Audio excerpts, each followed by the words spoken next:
नमस्कार, आप देख रहे हैं न्यूज़ 69 चैनल और मैं हूं आपके साथ अंकिता। चलिए रुक करते हैं खबरों की ओर। राजधानी में आईसीआईसीआई बैंक की कोलार शाखा में एक नए ढंग से धोखाधड़ी की वारदात को अंजाम दिया गया है, जहां बैंक कर्मियों की मिलीभगत से नकली सोना गिरवी रखकर 4 करोड़ 63 लाख का लोन हड़प लिया गया। जांच के बाद चूना लगाने वाले 4 आरोपियों को क्राइम ब्रांच ने गिरफ्तार किया है।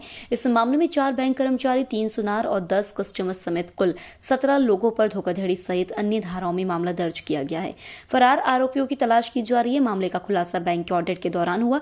ऑडिट के बाद इसकी जानकारी तत्काल पुलिस को दी गई। पुलिस ने पड़ताल के बाद इस केस में दोषी बैंक के 4 अफसरों, कर्मचारियों के साथ ही 3 सुनारों और 10 लोन लेने वाले ग्राहकों के लिए खिलाफ एफआईआर दर्ज करते हुए 4 आरोपियों को हिरासत में ले लिया है, जबकि 13 अब भी फरार है। पुलिस ने बताया कि आईसीआईसीआई बैंक की लोन स्कीम के तहत सोना गिरवी रखकर लोन दिया जाता है। इसी योजना का फायदा उठाने के लिए बैंक स्टाफ ने स्कीम बनाई और इसमें बैंक में गोल्ड वैल्यूएशन के लिए रखे गए सोनारों को भी शामिल कर लिया। इसके बाद इन सभी ने 10 लोगों को लोन दिलाने के लिए नकली सोना रखने के लिए राजी कर लिया।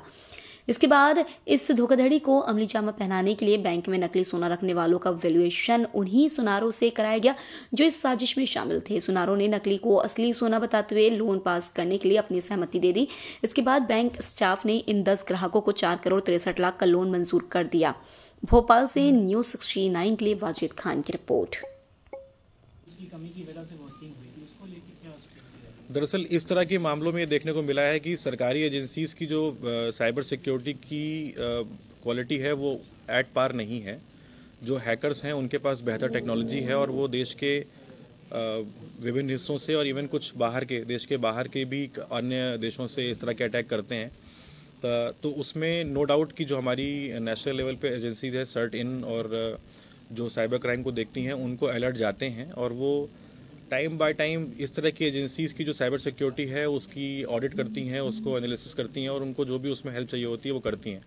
लेकिन हाँ, ये बात सही है कि अभी सरकारी एजेंसीज़ की साइबर सिक्योरिटी को इन्हेंस करने के लिए प्रयास करने की ज़रूरत है। फरियादी के अकाउंट से कई सारे अकाउंट्स में पैसे गए हैं, जिसमें एक बेनिफिशियरी जो है वो धार जिले का मिला है। उसके बाद जो सेकेंड लेयर पर बहुत सारे अकाउंट्स हैं जिनकी हम अभी जाँच पड़ताल कर रहे हैं, उसमें भी कुछ अकाउंट्स जो हैं वो मध्य प्रदेश के अन्य ज़िलों के मिल रहे हैं। तो अभी इससे एक ट्रेंड ये समझ में आ रहा है कि जो फ्रॉड में अकाउंट यूज़ हो रहे थे वो बहुत ही कम ऐसे केसेस होते थे जिसमें ये अकाउंट एमपी के यूज़ होने होते थे। वो ज़्यादातर भारत के अन्य राज्यों के अकाउंट पाए जाते थे। लेकिन ये पहला ऐसा फ्रॉड मिल रहा है जिसमें ये प्रतीत हो रहा है कि बड़ी मात्रा में जो अकाउंट हैं वो मध्य प्रदेश के अन्य ज़िलों के भी पाए गए हैं। सर, अकाउंट जो होते हैं वो बहुत ही गरीब तबके के लोग होते हैं या ज़रूरतमंद होते हैं, उनके नाम पर खोले जाते हैं। कोई किसी टाइप की फर्जी एजेंसी बना के ये करंट अकाउंट खोले जाते हैं, जिसमें आमतौर पे ये देखा जा रहा है कि बैंक के जो कर्मचारी हैं उनके द्वारा भी हीला हवाली की जा रही है केवाईसी करने में।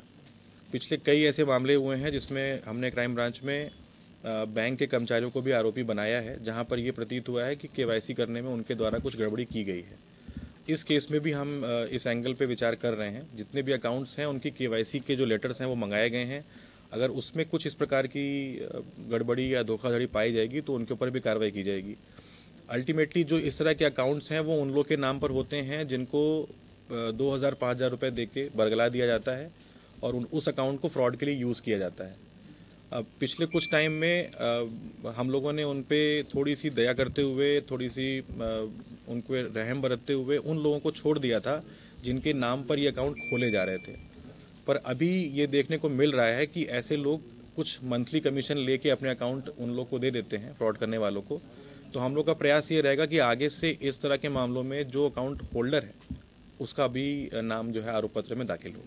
बताया आपको कि अल्टीमेटली जितने भी ये फ्रॉड्स के पैसे होते हैं, टास्क फ्रॉड खास तौर से, और जैसे वो लोन ऐप के फ्रॉड होते हैं उनके पैसे, वो अल्टीमेटली इनका ट्रेल जो है वो बिटकॉइन के थ्रू चाइना में पैसे जाने का पाया जाता है।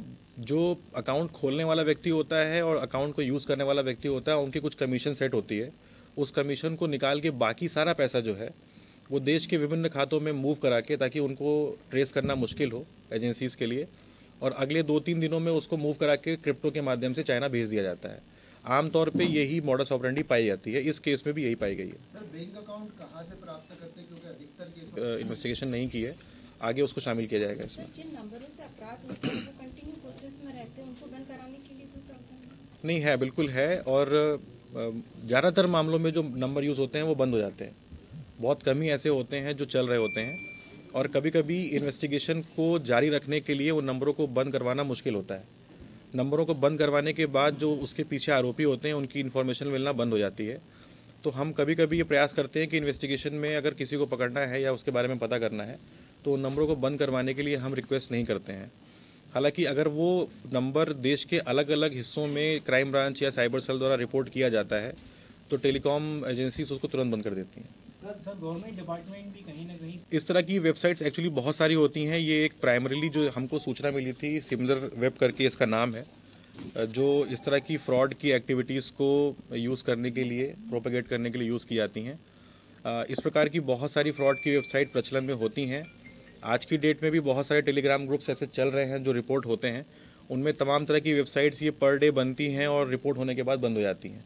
तो अभी फ़िलहाल हमारे पास इस वेबसाइट की जानकारी है। इसकी जानकारी के आधार पर भी हमने कुछ और आरोपियों के नाम खोजे हैं जिन्होंने इस वेबसाइट को बनाने में, इसके डोमेन रजिस्ट्रेशन में काम किया है, तो उस पर भी हम काम कर रहे हैं। 2 आरोपी अरेस्ट हो चुके हैं जो प्राइमरीली इसमें अकाउंट होल्डर है और जो उसका बेनिफिशियरी है। इसके अलावा जिन अकाउंट्स में पैसे गए हैं वो भारत के कुछ और राज्यों के भी हैं। राजस्थान, भरतपुर के अकाउंट हैं, कुछ गुजरात के, कुछ दिल्ली के अकाउंट हैं जिनके ऊपर अभी काम किया जाना बाकी है। ये प्राइमरीली हमने इनको गिरफ्तार किया है जो मध्य प्रदेश में भोपाल के आसपास के अकाउंट पाए गए हैं, उनको गिरफ्तार कर लिया गया है।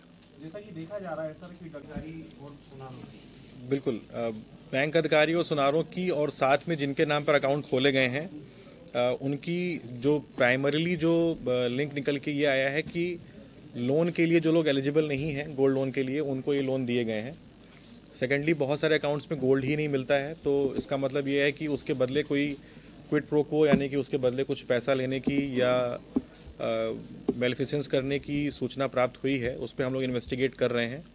जिन आरोपियों को पकड़ा है उनसे हम लोग पूछताछ कर रहे हैं, उनके बैंक स्टेटमेंट्स की और बाकी जो उनके ऊपर शिकायत हुई हैं बैंक्स की, उनके अधिकारियों की स्टेटमेंट्स की बातचीत चल रही है। इसके बाद उसमें ये निकल के आएगा कि उसमें कितने पैसे उन्होंने लिए हैं या उन्होंने किस प्रकार का अनुचित लाभ जो है वो ग्राहकों को दिया है। सर नकली सोने के ग्रुप चलाते थे, वहाँ कौन से लोग जुड़े थे या इनको भी चाइनीज लोगों को भी आरोपी बनाया? जैसा मैंने बताया आपको कि चाइना से संबंध डायरेक्टली पैसे का ट्रेल का पाया जाता है।